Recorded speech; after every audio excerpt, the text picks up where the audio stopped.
नमस्कार। प्रांजल ज्ञान गंगा में आप सभी का स्वागत है।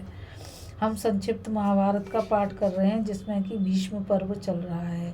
कल हमने कथा में पुरुषोत्तम योग नामक अध्याय को पढ़ा था। आज हम देवासुर संपदा विभाग योग नामक को पढ़ेंगे।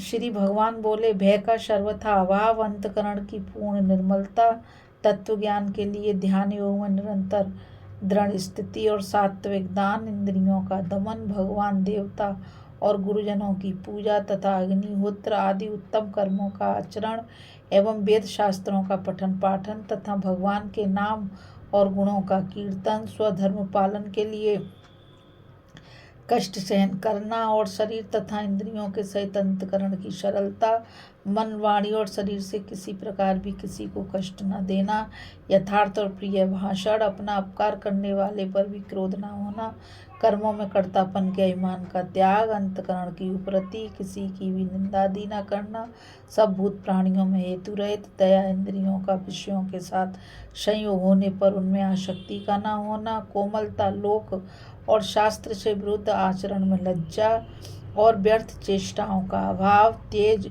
क्षमा, धैर्य, बाहर की शुद्धि एवं किसी में भी शत्रु भाव का न होना और अपने में पूज्यता के अभिमान का अभाव, ये सब तो अर्जुन देवी संपदा को प्राप्त पुरुष के लक्षण हैं।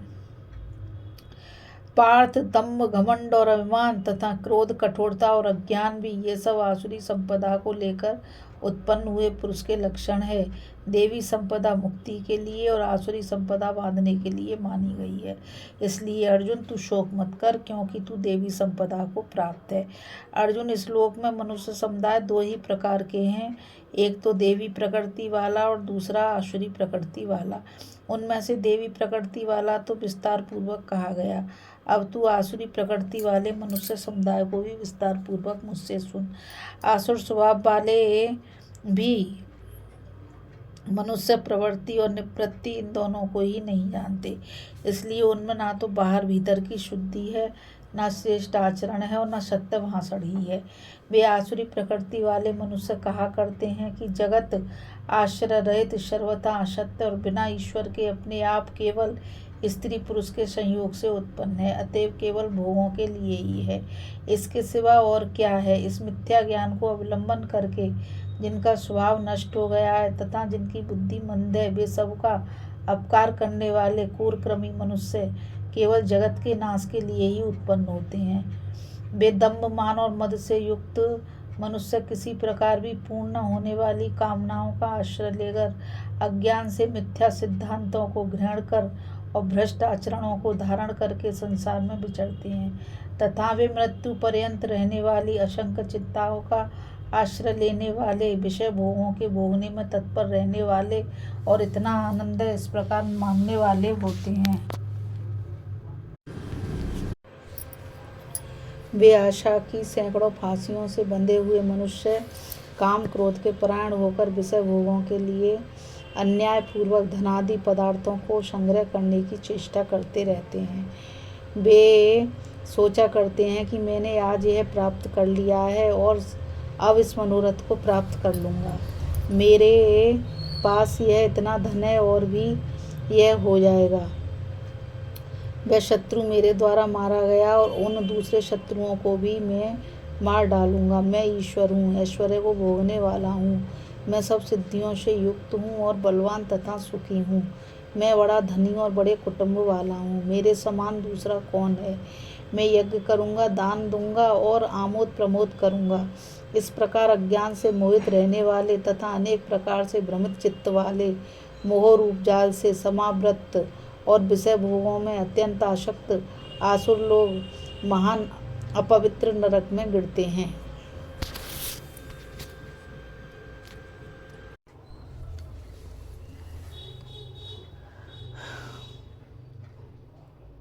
मेरे पास यह इतना धन है और फिर भी यह हो जाएगा। वह शत्रु मेरे द्वारा मारा गया और उन दूसरे शत्रुओं को भी मैं मार डालूंगा। मैं ईश्वर हूँ, ऐश्वर्य को भोगने वाला हूँ, मैं सब सिद्धियों से युक्त हूँ और बलवान तथा सुखी हूँ। मैं बड़ा धनी और बड़े कुटुंब वाला हूँ, मेरे समान दूसरा कौन है। मैं यज्ञ करूँगा, दान दूंगा और आमोद प्रमोद करूँगा। इस प्रकार अज्ञान से मोहित रहने वाले तथा अनेक प्रकार से भ्रमित चित्त वाले, मोह रूप जाल से क्षमाव्रत और विषय भोगों में अत्यंत आसक्त आसुर लोग महान अपवित्र नरक में गिरते हैं। वे अपने आप को ही श्रेष्ठ मानने वाले घमंडी पुरुष धन और मान के मद से युक्त होकर केवल नाम मात्र के यज्ञों द्वारा पाखंड से शास्त्र विधि से रहित यजन करते हैं। वे अहंकार, बल, घमंड, कामना और क्रोधादि के परायण और दूसरों की निंदा करने वाले पुरुष अपने और दूसरों के शरीर में स्थित मुझ अंतर्यामी से देश करने वाले हैं। उन देश करने वाले पापाचारी और कुकर्मी नराधर्मों को मैं संसार में बार बार आसुरी योनियों में डालता हूँ। अर्जुन, जन्म जन्म में आसुरी योनि को प्राप्त वे मूढ़ मुझको न प्राप्त होकर उससे भी अति नीच गति को प्राप्त होते हैं, घोर नरकों में पड़ते हैं। काम, क्रोध तथा लोभ ये आत्मा का नाश करने वाले, उसको अधोगति में ले जाने वाले 3 प्रकार के नरक के द्वार हैं। अतएव इन तीनों को त्याग देना चाहिए। अर्जुन, इन तीनों नरक के द्वारों से मुक्त पुरुष अपने कल्याण का आचरण करता है, इससे वह परम गति को जाता है, मुझको प्राप्त हो जाता है। जो पुरुष शास्त्र विधि को त्याग कर अपनी इच्छा से मनमाना आचरण करता है, वह ना तो सिद्धि को प्राप्त होता है, न परम गति को, और न सुख को ही। इससे तेरे लिए इस कर्तव्य और अकर्तव्य की व्यवस्था में शास्त्रीय प्रमाण है, ऐसा जानकर तू शास्त्र विधि से नियत कर्म ही करने योग्य है। इस कथा में बस इतना ही। अभी हम कथा में श्रीमद् भगवद गीता के देवासुर संपत्ति विभाग योग नामक अध्याय को पढ़ रहे थे। अब हम आगे कथा में श्रीमद् भगवद गीता के श्रद्धात्रय विभाग योग नामक अध्याय को पढ़ेंगे। इस कथा में बस इतना ही। मुझ गीता रावत को आज्ञा दीजिए। कल फिर मिलेंगे एक नई कथा के साथ। और मैं आप सभी से यही कहना चाहूँगी कि इस चैनल को ज़्यादा से ज़्यादा लाइक, शेयर और सब्सक्राइब करिए, ताकि यह अमूल्य ज्ञान अधिक से अधिक लोगों तक पहुँच सके। राधे राधे। जय श्री कृष्णा। नमस्कार।